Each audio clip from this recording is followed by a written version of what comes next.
Si Beshi, laging presentable, lalo na sa pananamit. Yes, mukha siyang CEO. Luho na rin niya ang magpaganda, lalo na at afford naman niya. Yes, deserve mo yan, di ba? Thank you. Yun nga lang, may pagkapintasera rin. Deserve din. Pintasera. Paano sa paraang pintasera? Paano po sa paraan ng... Example Lalo na, po.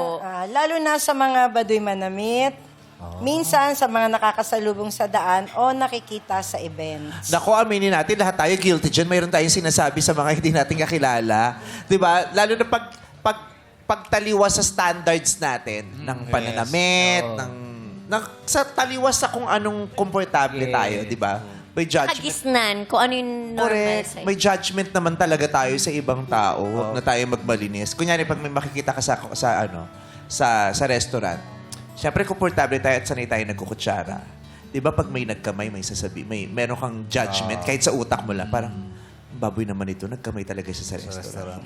Di ba? We judge people pag may nakikita tayong mga bagay na hindi komportable sa ating mga standards at kinagawian. Pero siguro okay lang naman yun kung magbabarkada lang sa atin. Pag kayo Hindi lang. yung harap-harapan mo sasabihan na bakit naman ang suot mo. Ay, wala namang yatang gumagawa nun bukod sa siraulo, di ba? Hindi tuturo pa. Yung hindi ka naman kilala, parang kadiri yung ginagawa mo. Parang, Kasi di ba sa mga pelikula, parang pinaparinig talaga. sa pelikula naman, di ba, kahit nga magkaaway doon, magkatabi na, hindi pa nagkikita, pero may balak na masama. Di ba? Baka may mga ganun din sa Oo. totoong buhay. Sa inyo siya nagsasabi ng mga pintas niya. Uy, Kami lang, kaming mga magko-close friend lang. Minsan, hindi na nagsasalita, magkatinginan lang, nagkaintindihan. Tatawanan na lang kayo. Tatawanan Tropa na. talaga. Di ba? Para kahit si Ann Curtis, di ba? Yung pag may magkakamali ng Ingles. Yes, Oo, pero hindi niya, gagawin lang siya, biglang...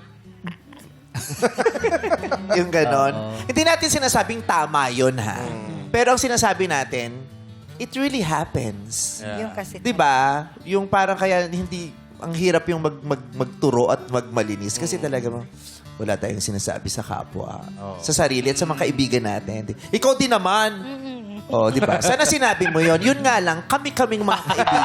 Kasi inano ko lang si Rose. Isa na lang message. Mapapahamak si Sabi Rose. ko naman, Eh. kami magkakaibigan. Kayo din, may mga... Di ba tayo din naman? Yes. Oo, may mga Yan pinag-uusapan talaga din pag naman close, tayo. di ba? Oo. Magkatinginan lang. Ganun. Nakita mo yung sapatos ni ano kanina? Oo. Sino yan? Diba? Nakita mo yung yung garter ng brief niya? Bacon kanina. Oo. Ano pa? Yun lang sasabihin mo. Oh, yun lang eh. Ay, yung may mga... Yung mga meme vice, natural lang naman siguro sa tao yun. Na pagka close na kayo, hindi na kailangan magsalita o hindi na kailangan... Tinginan Oo. pa lang. Tinginan Pero pa si lang. Rose ba ay mata pobre? Ay, hindi. Oh, hindi Hindi naman. mata pobre. Hindi siya mata pobre. Is she kind? She's kind. She has kids, tama? Anong klaseng nanay siya? Siya ay...